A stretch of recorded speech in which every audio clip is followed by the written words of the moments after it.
ఇవ్వలేదు. ఆయన ఎలాగని ఉంటే ఇప్పుడున్న ఆ 11 సీట్లు కూడా మళ్ళీ నెక్స్ట్ ఎలక్షన్లో ఇంకా సింగిల్ డిజిట్ మిగులుతుంది. ఆయన ఒక్కడు గెలిస్తే గెలవచ్చు తప్ప ఎవరు కూడా గెలవలేని పరిస్థితికి ఆ పార్టీ వెళ్ళిపోతుందని చెప్పి కూడా తెలియజేసుకుంటూ ఈ ప్రభుత్వం చేసిన కార్యక్రమాల పట్ల కూడా ముఖ్యంగా జగన్మోహన్ రెడ్డి గారు ఆ పార్టీ నాయకులు మాట్లాడుతూ ఉన్నారు. ఏదైతే మీకు మెడికల్ కాలేజీల ఇష్యూ ప్రజెంట్ కరెక్ట్ అవుతూ ఉంది, ఆ మెడికల్ కాలేజీల సంగతి కూడా ఒకసారి మనం మాట్లాడుకోవాల్సిన అవసరం ఉంది. నిజమే, జగన్మోహన్ రెడ్డి గారు 2019లో ప్రభుత్వం వచ్చిన వెంటనే అట్టహాసంగా ఆర్భాటంగా 17 మెడికల్ కాలేజీలు నేను స్టార్ట్ చేస్తున్నా అని చెప్పడం జరిగింది. చెప్పిన మాట ప్రకారం 17 కాలేజీలు 17 ప్లేసుల్లో అనౌన్స్ చేశాడు. తీరా 5 ఏళ్ళు పరిపాలన పూర్తయిన తర్వాత కేవలం 5 అంటే 5 మెడికల్ కాలేజీలు కంప్లీట్ చేశాడు. మిగతా 12 మెడికల్ కాలేజీలు కూడా ఎలాగున్నాయో ఏంటో మనం అన్నీ చూస్తూ ఉన్నాం. మనకున్న ఏదైతే నర్సీపట్నం మన జిల్లాలోనే మనకి నర్సీపట్నంలో కూడా మెడికల్ కాలేజ్ ఇచ్చారు. ఆ మెడికల్ కాలేజీ ఎలా ఉంది ఏంటనేది ఒకసారి మనం చూడాల్సిన అవసరం ఉంది. మీకు కేవలం 8% పనులు అయ్యాయి. అంటే 2022లో మన నర్సీపట్నంలో స్టార్ట్ అయిన మెడికల్ కాలేజీ కేవలం 8% శాతంతో ఈ 2.5 సంవత్సరాలు వాళ్ళు కంప్లీట్ చేస్తే అది కూడా మెడికల్ కాలేజీ మేము కంప్లీట్ చేస్తామని చెప్పుకుంటా ఉన్నారు. మళ్ళీ తగుదనమా అని చెప్పి నిన్న ఆ పార్టీ నాయకులు కూడా నర్సీపట్నం వెళ్ళి ఇది మా కాలేజీని చూపిస్తూ ఉన్నారు. కేవలం పునాదులు, కనీసం ఒక బిల్డింగ్ కూడా రెడీ కాల, అటువంటి మెడికల్ కాలేజీ చాలా ఉన్నాయి. అయితే జగన్మోహన్ రెడ్డి కూడా కొన్ని కార్యక్రమాలు కంప్లీట్ చేశాడు. ఆయన 5 ఏళ్లలో చేసిన కార్యక్రమాలు మనం ఏ మాటగా మాట చెప్పుకోవాలి. ఆయన కంప్లీట్ చేసిన కార్యక్రమాలు ఏంటంటే కొత్తగా ఏర్పడ్డ ఆంధ్రప్రదేశ్లో ఉన్న 26 జిల్లాల్లో వైఎస్ఆర్సీపీ పార్టీ కార్యాలయాలు మాత్రం కంప్లీట్ చేశాడు మొత్తం 26 జిల్లాల్లో. అలాగే ప్రజల డబ్బులు 500 కోట్ల రూపాయలతోటి ఋషికొండ ప్యాలెస్ పైన ఒక ప్యాలెస్ కట్టాడు, అన్ని వివాదాస్పదమని. అవి తప్ప ప్రజలకు వరకు వచ్చే మెడికల్ కాలేజీలు కానీ లేకపోతే అవి కానీ కంప్లీట్ చేయకుండా ఆయన కంప్లీట్ చేసుకుంది ఇటువంటి కార్యాలయాలు, సేమ్ ప్యాలెస్ కార్యాలయాలు మొత్తం అన్నీ. ఇది ఒక విశాఖపట్నమే కాదు, అనకాపల్లి జిల్లాలో ఉంది, మొత్తం రాష్ట్రంలో ఉన్న 26 జిల్లాల్లో కూడా సేమ్ నమూనాతో ఆయనకి ప్యాలెస్లు అంటే పిచ్చి. బెంగళూరు కానీ లేకపోతే హైదరాబాద్ కానీ లేకపోతే తాడేపల్లి కానీ అన్ని ప్యాలెస్లే.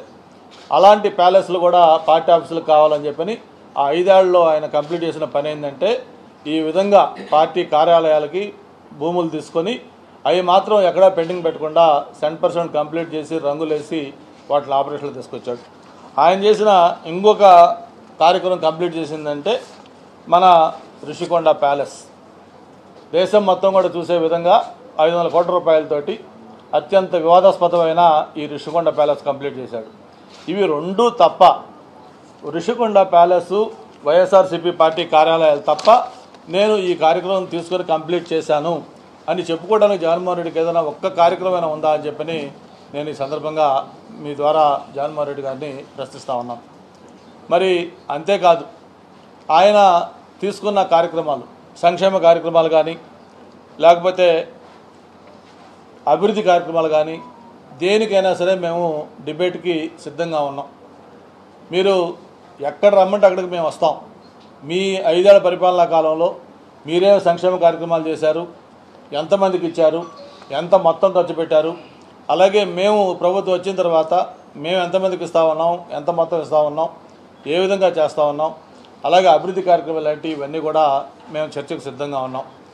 ఏ ఒక్క దాంట్లో అయినా సరే మీరు మాకంటే బెటర్గా చేశారు అని మీరు ఏదన్నా మీరు రుజువు చేయగలిగితే మేము రాజకీయాల నుంచే శాశ్వతంగా మానేస్తాం. మీకు బహిరంగ సవాలు ఇస్తుతా ఉన్నాం.